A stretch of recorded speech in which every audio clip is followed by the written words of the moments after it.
So welcome সবাইকে spoken সিরিজের আরও একটি মডেলের ক্লাসে সবাইকে স্বাগত জানাই। আজকের ক্লাসে মে, মাইট এবং মাস্ট বিষয়ে যত রকমের আমাদের কনফিউশন আছে সেগুলো নিয়ে আজকে আলোচনা করব। তো প্রথমে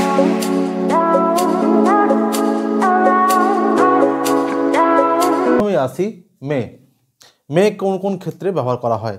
আমরা খুব কমনইভাবে শুনে থাকি যে মেয়ের কতগুলি ইউজ রয়েছে, যেমন may I come in sir আমরা ছোটোবেলা থেকে বলতাম ক্লাসরুমে প্রবেশ করবার সময়। তো মেয়ের মোটামুটিভাবে তিনটে ব্রড আমি ইউজেস নিয়ে এসেছি, যেগুলোর মধ্যেই মেয়ের সব রকমের ইউজগুলো কিন্তু চলে আসবে। তো প্রথমে রয়েছে উইশ। উইশ মানে ইচ্ছা বোঝাতে। তো উইশ কখন ব্যবহার করা হয়? যখন আমরা বলি যে মে ইউ লিভ লং, বা আমরা এরকম শুনে থাকি মে ইয়োর ড্রিম কাম ট্রু। মনে রাখতে হবে যখন ড্রিমস বলবো তখন কিন্তু এই মেন ভার্বটা কাম হবে, নট কামস, এটা মনে রাখতে হবে। তো এই ধরনের উইসেসগুলো যখন আমরা বলি তখন আমরা মে ইউজ করি।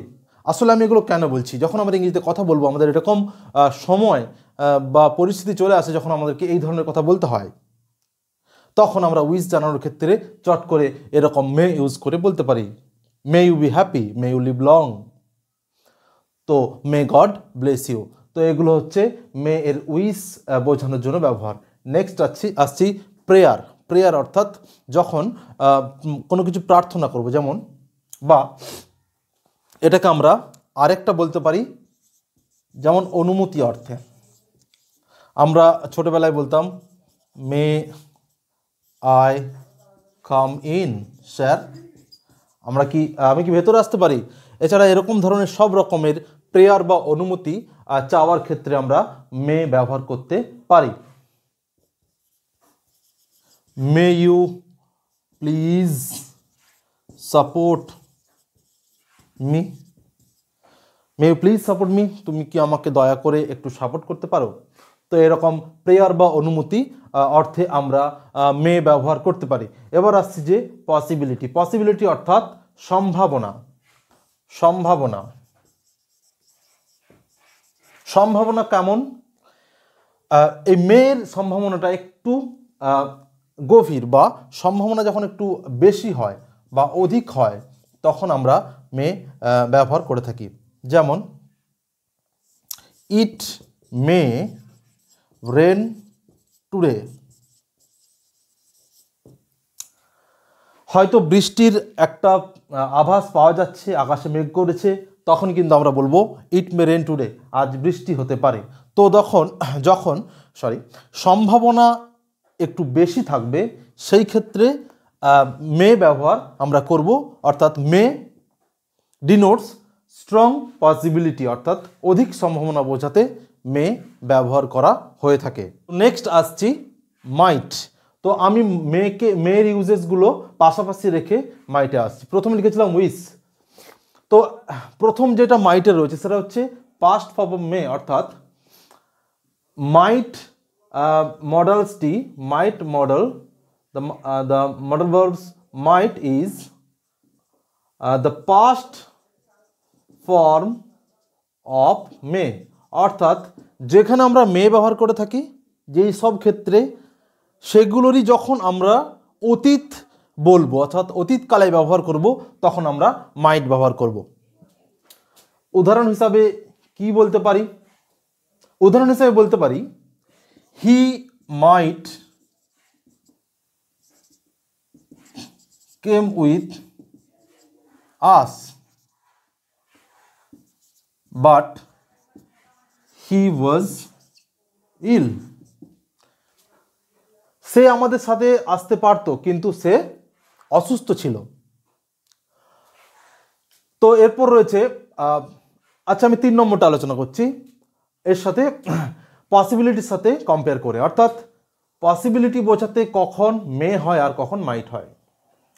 পসিবিলিটি যখন লেস পসিবিলিটি বোঝায়, অর্থাৎ সম্ভাবনা যখন একটু কম থাকে অর্থাৎ স্ট্রং নয়, সেই ক্ষেত্রে আমরা স্লাইট পসিবিলিটির ক্ষেত্রে মাইট ব্যবহার করে থাকি। উদাহরণ হিসেবে বলা যেতে পারে এখানে যেমন বলেছি ইট মে রেন টুডে, সেই দিনের অবস্থা দেখে বৃষ্টি হতে পারে এরকম একটা পূর্বাভাস। এখানে আমরা বলতে পারি যে আজকের দিন নিয়ে কালকের, জাস্ট সিম্পলি বলার জন্য ক্যাজুয়ালি, ইট মাইট রেন টুমরো। হয়তো কেউ জিজ্ঞাসা করলো যে কালকে কি বৃষ্টি হতে পারে, আজকে তো মেঘলা, সারাদিন মেঘলা ছিল। তুমি ক্যাজুয়ালি বললে হ্যাঁ বৃষ্টি হতেও পারে। এই যে হতেও পারে, হতে পারে না, হতেও পারে, লেস পসিবিলিটি বোঝাতে এই মাইট ব্যবহার করা হয়ে থাকে। তো এরপর আসছে কন্ডিশন। যখন পসিবিলিটি যখন কোনো কন্ডিশনের ওপর নির্ভর করে, অর্থাৎ এটা হলে ওটা হতে পারে, যদি তুমি আসো তাহলে হয়তো সে রাজি হতে পারে, যদি কাল বৃষ্টি না হয় তাহলে হয়তো সে আসলেও আসতে পারে। তো এই রকমের কন্ডিশন নির্ভর ক্ষেত্রে যখন পসিবিলিটিটা কন্ডিশনের ওপর নির্ভর করে তখন কিন্তু মাইট ব্যবহার করা হয়ে থাকে। উদাহরণ হতে পারে আই মাইট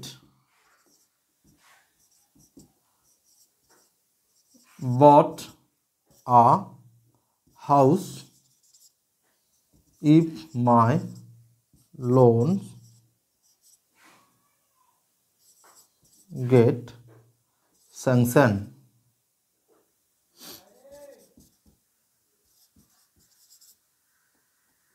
আমার যদি লোনটা স্যাংশন হয়ে যায় তাহলে আমি কিন্তু বাড়ি কিনতে পারি। তো এই যে লোন স্যাংশন হওয়ার ওপর বাড়ি কেনাটা নির্ভর করছে, এইসব ক্ষেত্রে পসিবিলিটি যেহেতু লো হয়ে যাচ্ছে, তাই যখন কন্ডিশন ওপর নির্ভর করে পসিবিলিটি তখন আমরা মাইট ব্যবহার করব। তো ঘুরিয়ে ফিরিয়ে সেই কিন্তু লেস পসিবিলিটি বোঝায়, তবু এটা একটা আলাদা করে আমি দেখিয়েছি কারণ এটার একটা বৃহৎ ব্যবহার রয়েছে। তো এরপর রয়েছে মাস্ট। মাস্টের আমরা বহুল ব্যবহার দেখতে পাই, মাস্টের আমরা বহুল ব্যবহার দেখতে পাই। প্রথমত সব ক্ষেত্রে সব সময়ের জন্য মাস্ট কখন ব্যবহৃত হয়, যখন ডিটারমিনেশন। ডিটারমিনেশন মানে কি দৃঢ় ইচ্ছা, দৃঢ় ইচ্ছা। আই মাস্ট গো দেয়ার, আমি সেখানে অবশ্যই যাব। I must do it.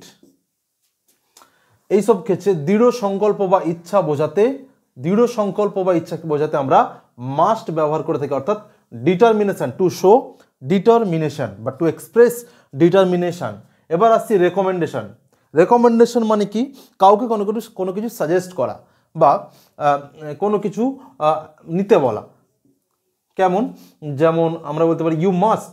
অনেক কিছু, হয়তো অনেকগুলো ড্রেস দেখার পর তোমার বন্ধু তোমাকে বলে যে কোনটা নেওয়া উচিত, তুমি বলতে পারো, তোমার তো একটা ড্রেস বিশেষ কারণে বেশি পছন্দ হয়েছে, তুমি বলতে পারো যে you must go for the red one, অর্থাৎ রেড ড্রেসটা তোমার নেওয়া উচিত, এটা বোঝাতে you must go for red one. তো রেকমেন্ডেশন বোঝাতে অনেক সময় আমরা মাস্ট বলে থাকি, যদি এখানে শুডও বলা যায়, কিন্তু মাস্টটা হচ্ছে তোমার একদম নেওয়াই উচিত, এটা তোমার নেওয়াই উচিত, তোমার পার্সোনালিটির সাথে যায়, বা এরকম বোঝাতে যখন আমরা দৃঢ়ভাবে বলে থাকি তখন কিন্তু এই মাস্ট ব্যবহার করা যায়। নেক্সট আসছি, মাস্ট ব্যবহার করা যায় সারপ্রাইজড, যখন হেভিলি কেউ সারপ্রাইজড হয়। এরপর একটা হয়তো কোনো কথা বললো যে you must be joking, you must be kidding. তো এই কথাটা আমরা প্রায় দেখে থাকি বিভিন্ন ফিল্মে, বিশেষত সারপ্রাইজড হয়ে যাওয়ার পর কেউ এই কথাটা তার সাডেন রিয়াকশন হিসাবে বলে থাকে, you must be joking or kidding, you must be kidding or joking, অর্থাৎ তুমি নিশ্চয়ই জোক করছো বা মজা করছো। এইসব ক্ষেত্রে সারপ্রাইজড হয়ে যাওয়ার পর সাডেন রিয়াকশন হিসাবে এই আমরা মাস্ট ব্যবহার করে থাকি।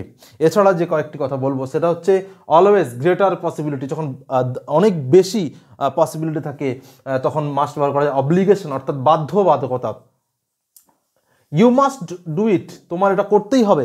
বাধ্যবাধকতার ক্ষেত্রে কিন্তু অব্লিগেশন, নিশ্চিততার ক্ষেত্রে বা ডিউটি, এই সমস্ত ক্ষেত্রে কিন্তু মাস্ট আমরা ব্যবহার করে থাকি। তো এই গেল মে, মাইট, মাস্ট বিষয়ে যত রকমের ব্যবহার রয়েছে মডাল ভার্ব হিসাবে, তার কমপ্লিট একটা আমি একটা ক্লাস দিয়ে দেওয়ার চেষ্টা করলাম। তো ধন্যবাদ এতক্ষণ পাশে থাকার জন্য।